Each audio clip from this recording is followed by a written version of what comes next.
Testing 1, 2, 3, testing. Welcome to version 1.0 survivors. This is Eerie Knight of the Suda Posse, and today we're going to dive right into experimentation mode. By now, we all know the major changes for the 1.0 update, but what about the hidden, sneaky ninja block changes that aren't self-evident? Well, that's where I come in ready to devote myself to endless hours of testing so you all don't have to. There were 2,038 block shapes in Alpha 21, and an additional 162 new shapes in this update. For those looking for the best blocks to use in building your perfect Horde base, you've come to the right place. We're going to test out some of the best Alpha 21 shapes to see if they still work. And of course, I'll show you all the best shapes to use in this update for base building. The demonstration will be broken down by the shapes utility. The first category is AI pathing shapes. Some of the best shapes to use in creating a viable zombie pathing loop that can be used in all types of bases from AFK to melee and the old shoot 'em up style. The second category is fighting position shapes, those that are well suited to melee and or shoot through. Stay tuned to find out which new 1.0 shape is arguably best in class.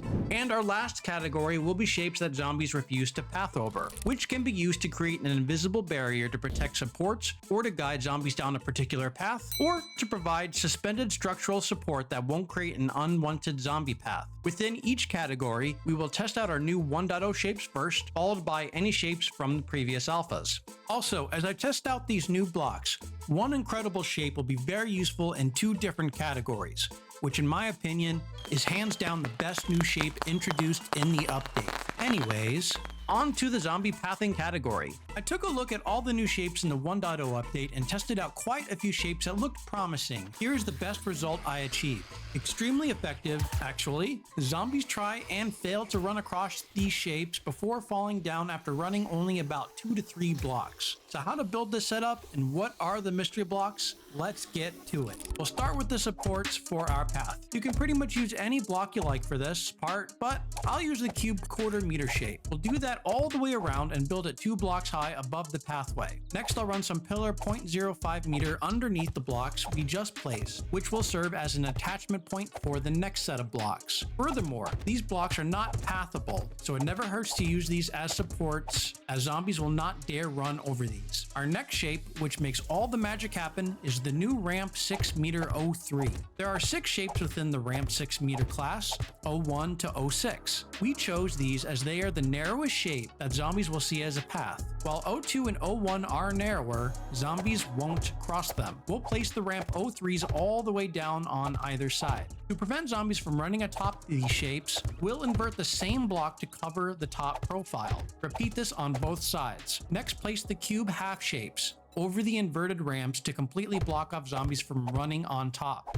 Now, if we stand on the other end and spawn in some zombies, notice how they'll do the loop, but this one zombie got stuck. Yeah, perpendicular contours are the kryptonite of zombies. They love to hug the walls, and such a sharp contour will cause zombies to get stuck, which will cause damage to your base. What you'll want to do is grab some ramp 6 meter 02 shapes and plug the cavity on either side. Make sure the narrowest surface of the block is on the stair side. Now, if we spawn some zombies again, notice the difference? They run through much more freely, which is perfect. So why didn't I use the ramp 6 meter 03 shape? Notice that there still exists a slight flat contour. If we use the thicker shape, see how it is more flush with the wall of the pathway? Well, despite it looking better, zombies actually refuse to run across the path if you put anything wider in that region. Now, some of you more observant viewers out there may have noticed by now that there is also a ramp 8 meter family of blocks. Which true, and for the same block number, say ramp 603,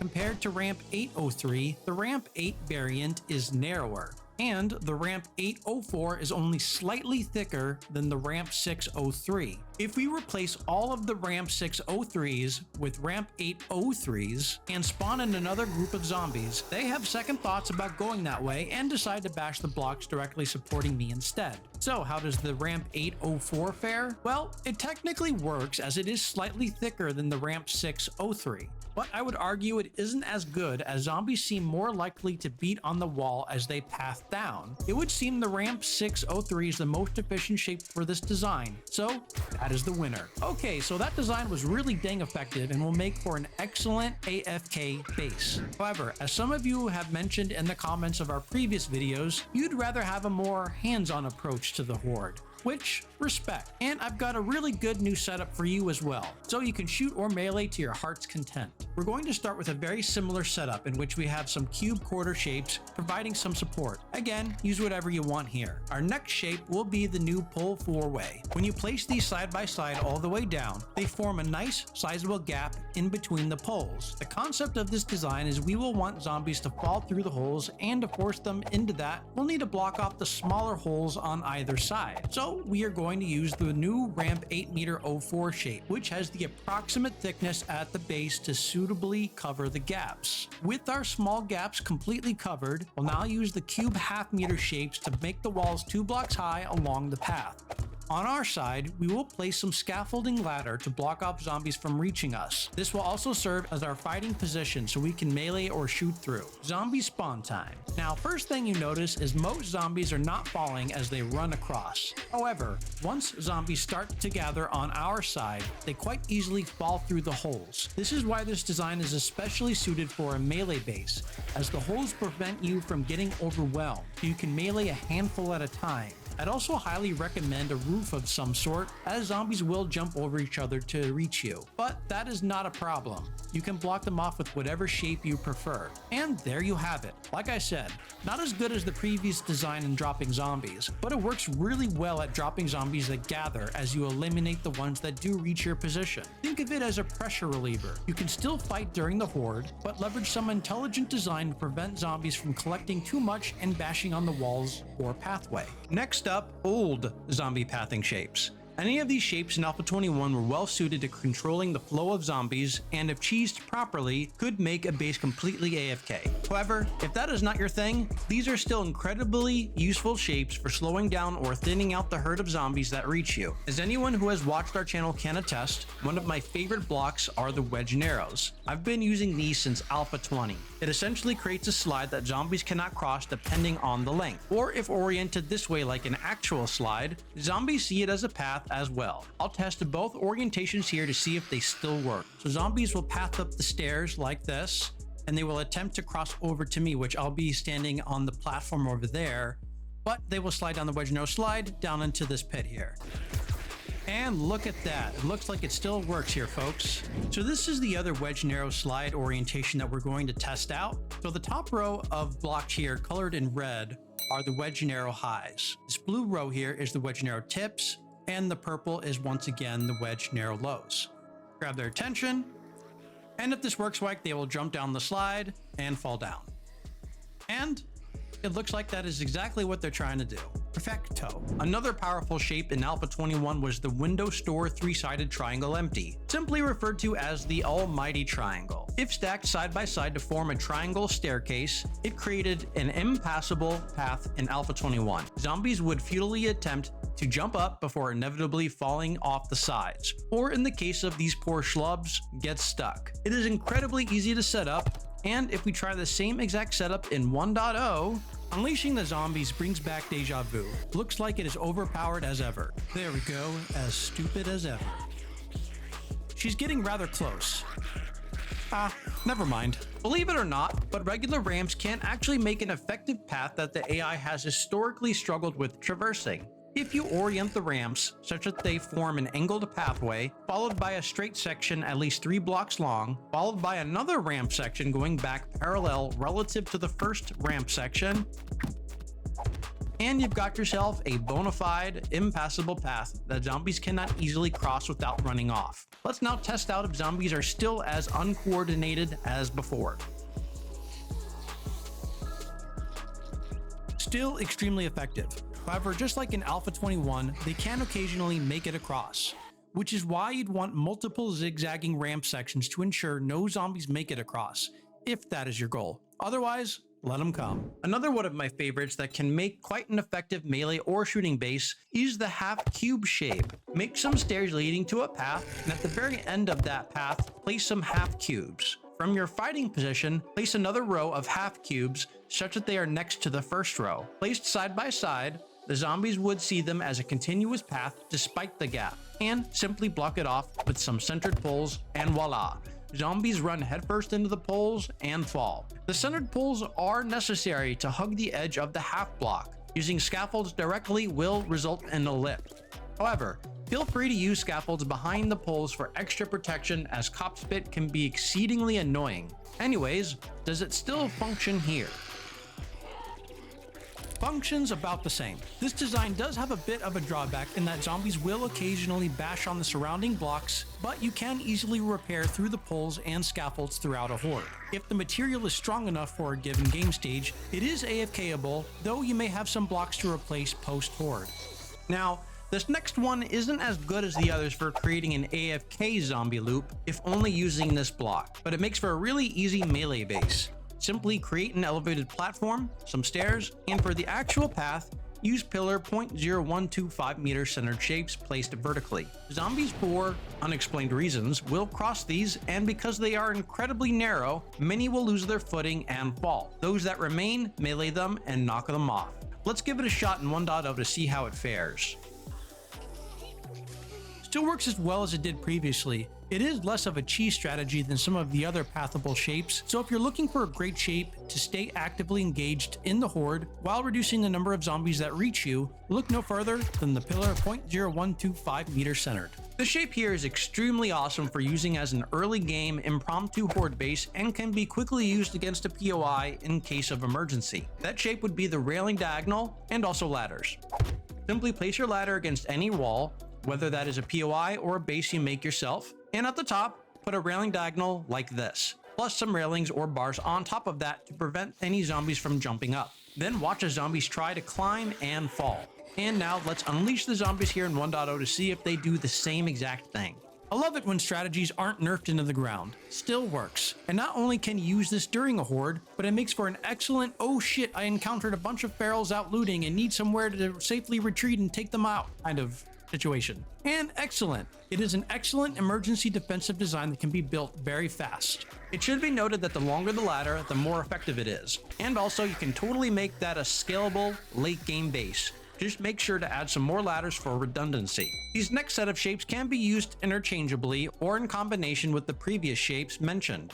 The pillar 0.05 meter half side centered, plate quarter triangle, and plate quarter, when oriented such that a gap is formed between the shapes like this here, will create a nice gap for zombies to fall through. It is best to use these with a railing or a bar to force zombies to jump into the gap. A great substitute for the bars are also the window arch trim, which basically functions the same way. They could also be used like this to force zombies to jump over a series of these shapes, or as I used in my wedge narrow slide to complete the path from the slide to the fighting platform. Just make sure to position the gap on the slide side so zombies fall through. For those wanting a bit less cheese, replace the previous shapes with pillar 0.5 meter plates. Use the arch trim and zombies won't fall through the gaps, but instead will dramatically slow them down for easy headshots or for melee, your choice. This list isn't exhaustive of every single shape you can use for zombie pathing, and I ignored anything like hatches or doors which can be used for that purpose as well. If there is an interest, I can make a follow-up video more dedicated to zombie pathing. Feel free to shout out your requests in the comments below. Now, let's move on to our second category, fighting position shapes. Now for this category, I am going to do the Alpha 21 shapes before 1.0 because, as I hinted in the beginning, version 1.0 has brought something rather special. Hands down, the best shape for this use in Alpha 21 was the scaffold. Not only could you melee and shoot through it, but you could also throw explosives through the opening and it blocks nearly all cop spit. Let's see how it does after the update. Still an incredibly powerful option. It does everything it did in Alpha 21. Shoot, melee, lob grenades through, and protects against cop spit. All other options in Alpha 21 were second class. Either you can only shoot through them like the railing block, or you can do both melee and shoot in case of double pulls, hatches, or shutters. However, you can't throw grenades through any of those shapes, and none of those options protect you against cop spit. Well, of course, unless the hatches or shutters are closed, which defeats the purpose. Okay, version 1.0, meet the pull four-way. One of the new shapes added in the update. When stacked on top of each other, it forms a nice wide opening, larger than the scaffold that seems like it could do everything the scaffold could do, but wow, that seems more than wide enough for cop spit to come through. Nope. However, I immediately noticed a problem once the cop closed the distance. Getting headshots is a bit tricky. The poles are just in the right spot to make meleeing a bit awkward. Not to worry, a little reconfiguration will solve that problem. Place down a layer of half cube blocks, Remove the 4-way poles as we previously placed and rotate them such that they are flush against the half cubes. Spawn in a cop, and we took a bit of damage. No bueno. So I did a bit more testing and realized the physical pole needs to block the spit in order for it to work. So if you lay down catwalk instead, it raises you up enough to still protect you against all manner of spit, while also allowing you to melee with ease. Even against shorter zombies, you can still hit their heads while they are in a group or all alone. Plus, you can still throw grenades through. And as for Molotovs, throwing through the 4-way pole takes a bit of practice, but can be done once you get the hang of it.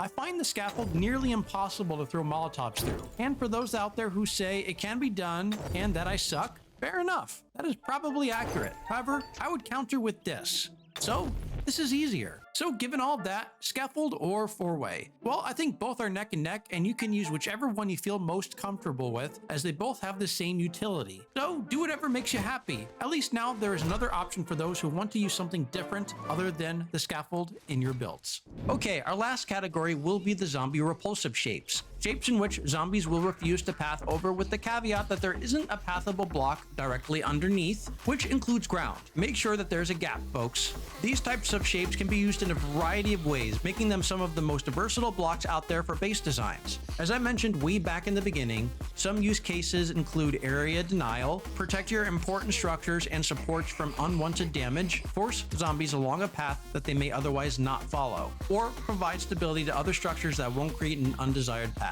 Let's get started with some 1.0 shapes. As it happens, many shapes introduced in 1.0 can fall into this bucket, so instead of showing you every single shape, which would turn this into an hour-plus long video, I will generalize a bit and show you different classes of shapes that work well here. Many of the window shapes can serve this purpose, which frankly makes the almighty triangle extra special. Zombies absolutely refuse to cross these. In this particular example, these window shapes are forcing zombies to follow the path and not take any shortcuts. Other honorable mentions include the cube half-quarter round inside, which, as shown here, is protecting the foundation of this base from falling raging zombies. And another great class of shapes to use are pillars, the non-centered variety.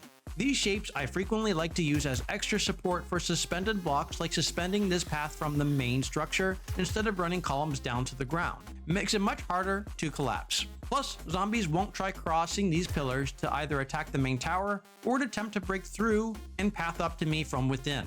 They'll stick to the loop. So, for those that didn't skip through the video, you should well know by now which shape I consider to be the best of this update. Only one used in 2 different categories. And that, my friends, is the pole 4-way. We use that as a zombie pathing block to filter out zombies as we bash in their skulls. And it also doubles as a fantastic fighting position block, which can be used in place of the scaffold. I'd argue it is on the same tier as the scaffold ladder as far as utility in melee or shooting position. And it is actually easier to throw Molotovs through. I'd also like to give a special shout out to the ramp 6 and 8 shapes. I feel I barely scratched the surface of what these shapes are truly capable of, so I'll be doing a bunch more testing in the future. Well, that's it for this one, folks. I hope you all are prepared to go build your bases and crush the hordes with all of these shapes and strategies. If you enjoyed the video, please bash that like button like a zombie trapped in a corner, and subscribe if you like our brand of content and want to see more of it. I'd also like to thank our Patreon community, whose support has been invaluable. Take care, my fellow survivors. This is Eerie Knight signing off. See you all in the next 1.0 video.